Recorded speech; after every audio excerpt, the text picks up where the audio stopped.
In Chattanooga, Tennessee, David Tulis.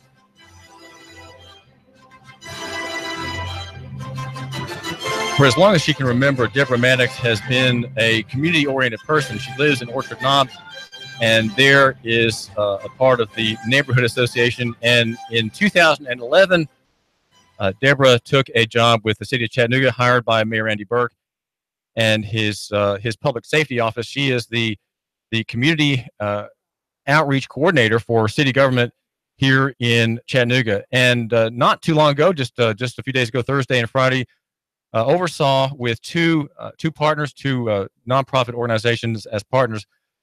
She oversaw a program, an event for 2 days that had 52 men and women come for help. They are people who have a blot on their persons, a blot on their record. They personally have been forced to make compensation, make restitution, and to be punished for crimes committed.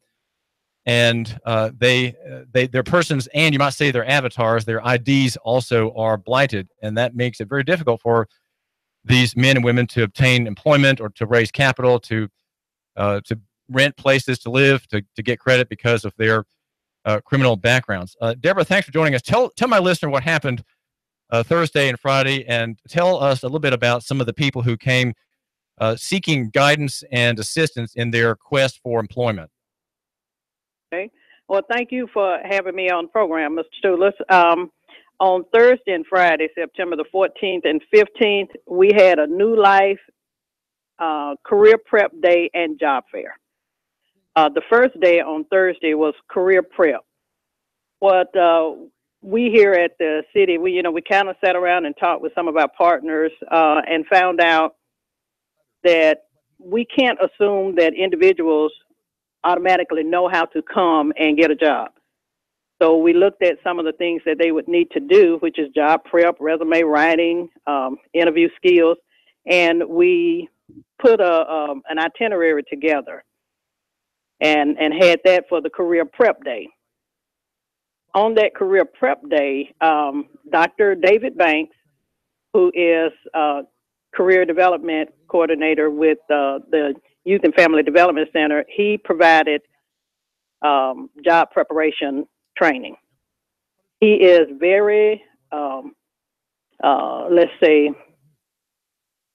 he's animated enough to keep everyone's attention, and the information that he provides, because of the way he presents it, it really sticks. It has a lot of meat in it to where, the individuals realize it's like, oh yeah, he's talking to me. And then they start to assess themselves, and it's like you can see the wheels going in their minds as far as, that's something that I can do. There's something that I needed to hear. So they take that and, they go with it. So then we have the American Job Center that has staff.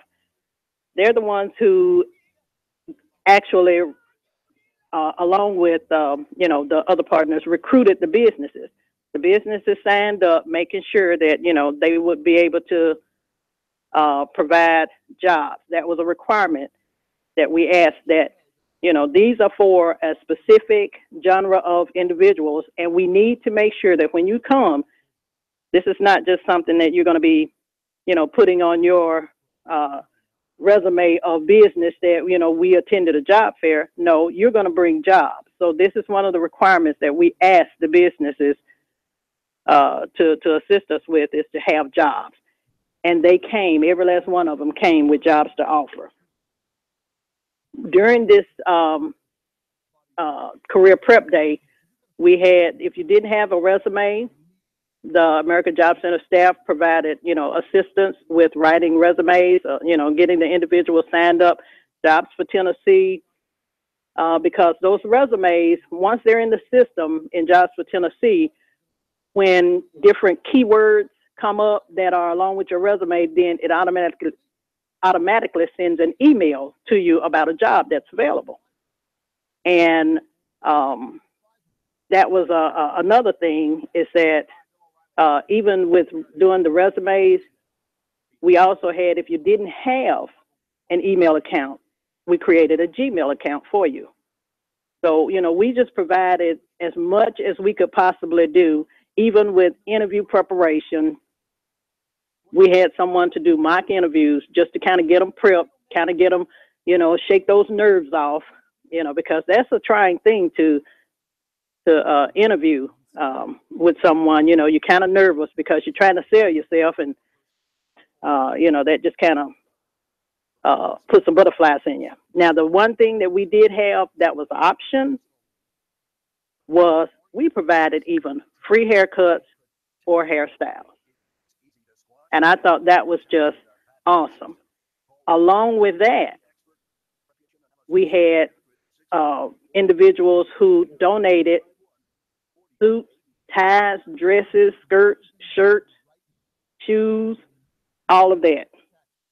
So the individuals, if they did not feel that they had appropriate attire, they had an opportunity to come and go through, I guess you'll say, our job closet and pick out some clothing. So that was on day one. I'm sorry, let me add to this. In between, after the career prep, we all had lunch together.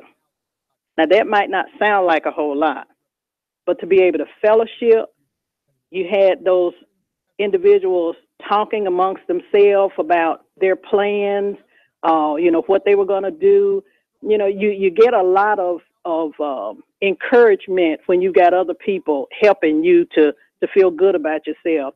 And when you're sharing lunch, whenever I'm eating, I feel good about myself because I love to eat. But so we all had lunch together, and, you know, it was the staff and the participants. We had 52 people that showed up.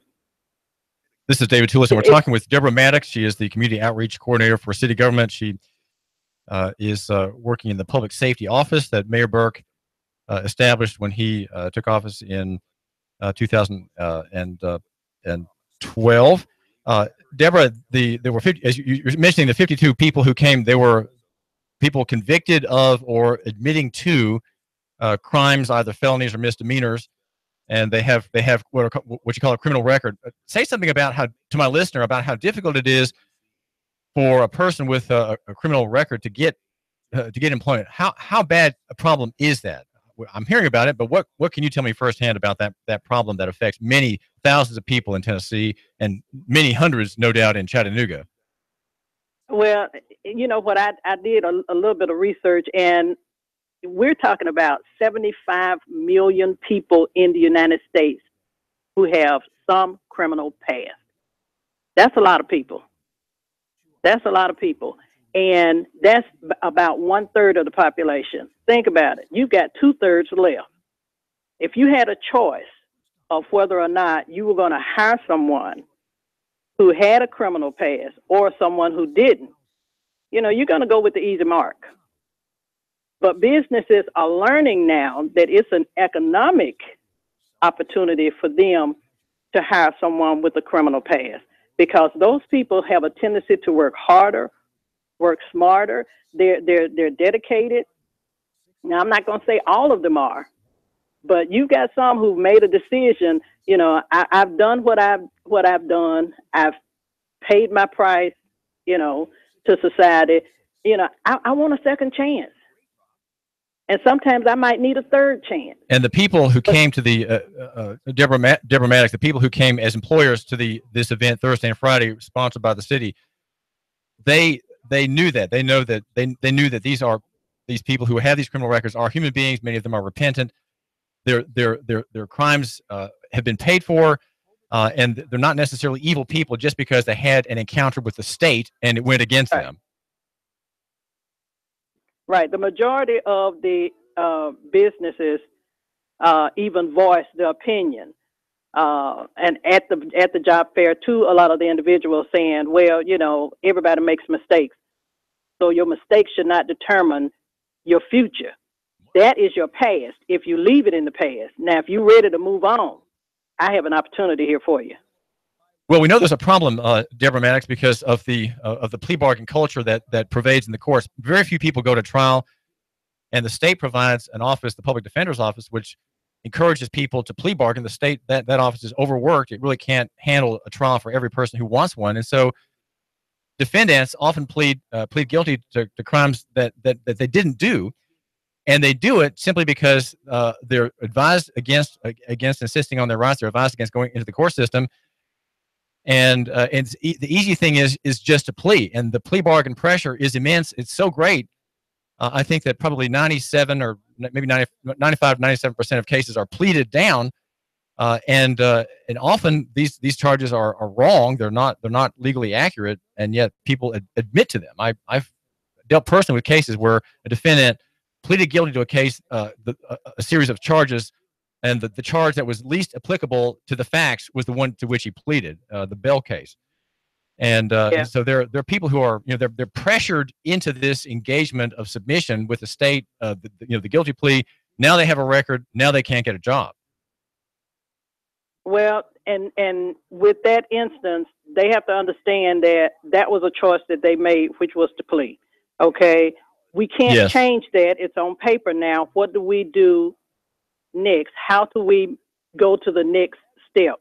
So to get a job, and that's with anybody, whether you have a record or not, you've got to sell yourself to that employer.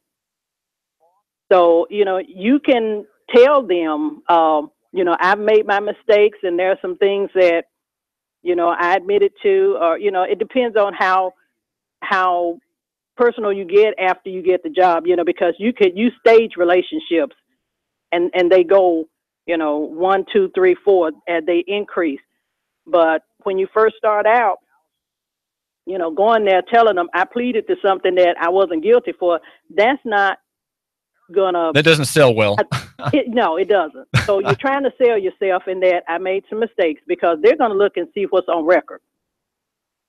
Okay. So in that respect, after you get the job, then, you form your relationship with individuals and with supervisors, and pretty soon, if should that come to fruition that, we have an understanding that was, then, you're looking at advancement, possible advancement.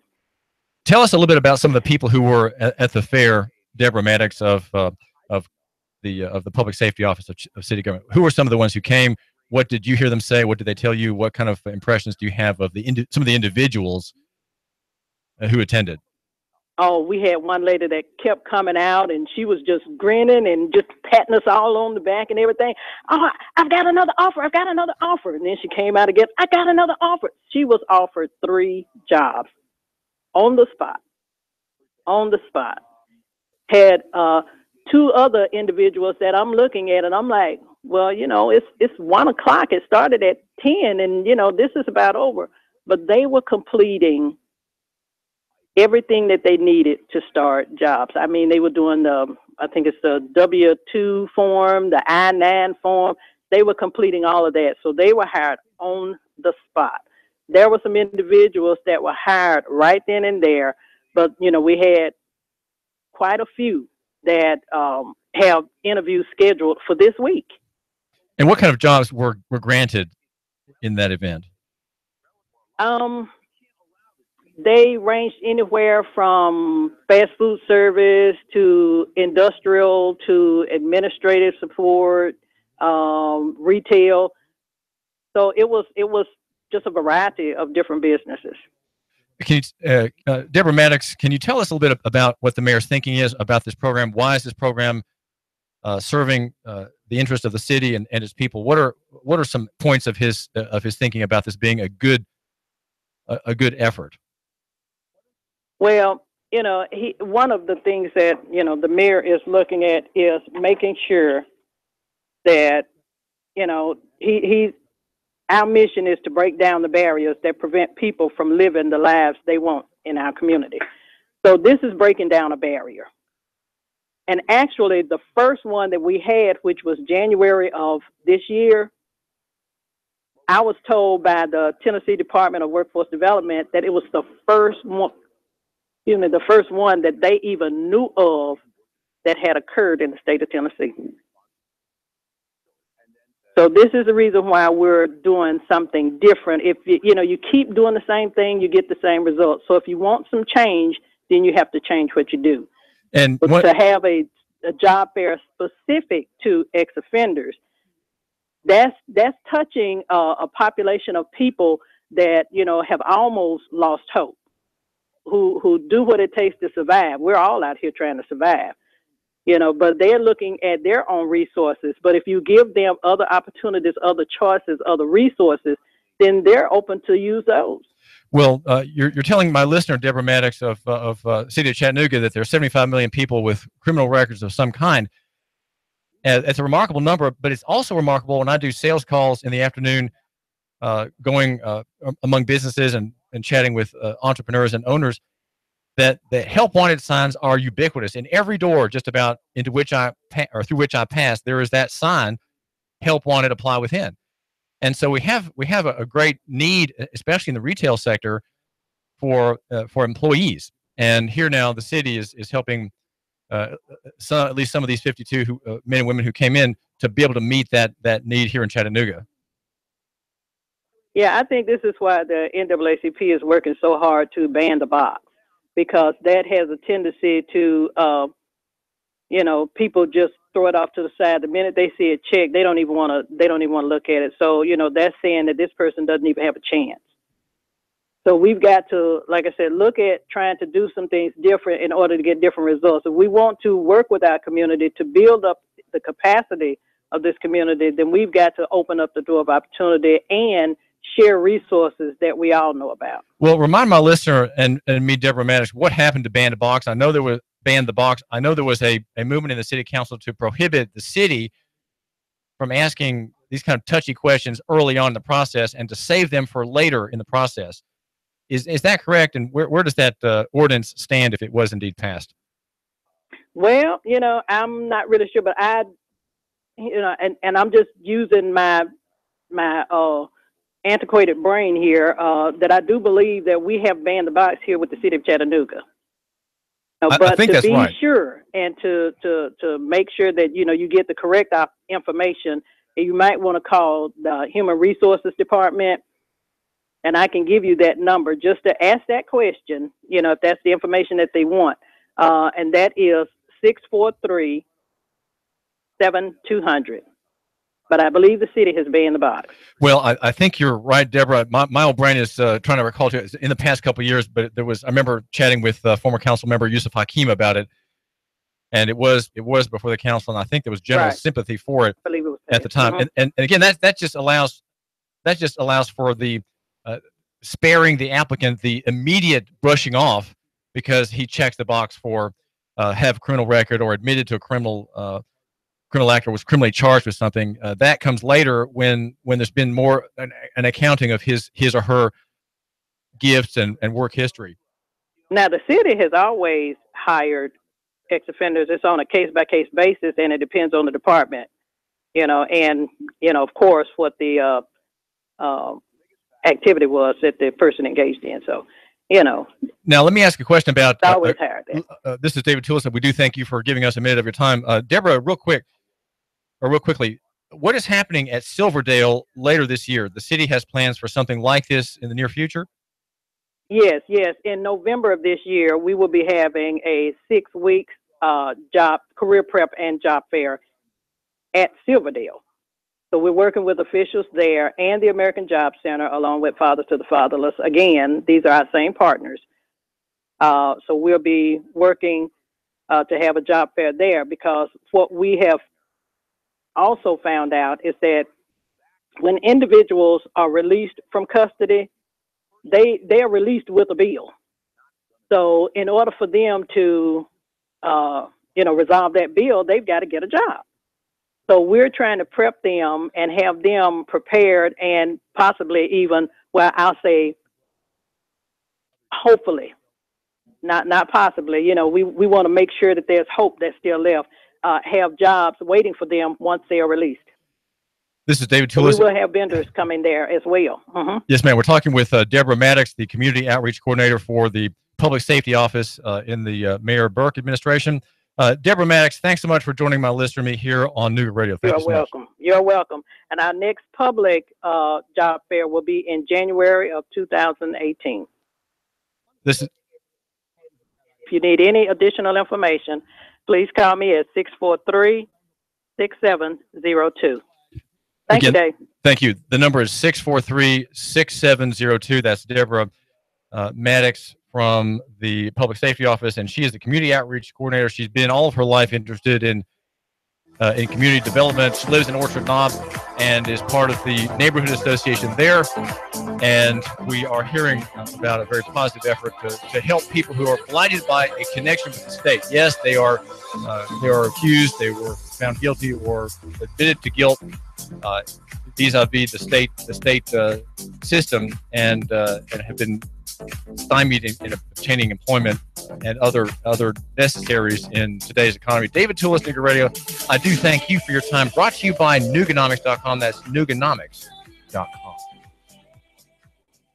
The Tennessee Valley's news, talk, and sports leader. Nooga Radio. Digital FM 95.3 HD4 and 92.7 FM. 3, 2, 1. Chattanooga Radio. Digital FM 95.3 HD4. 92.7 FM's news now. Chattanooga man Demetrius Buchanan has been added to the TBI's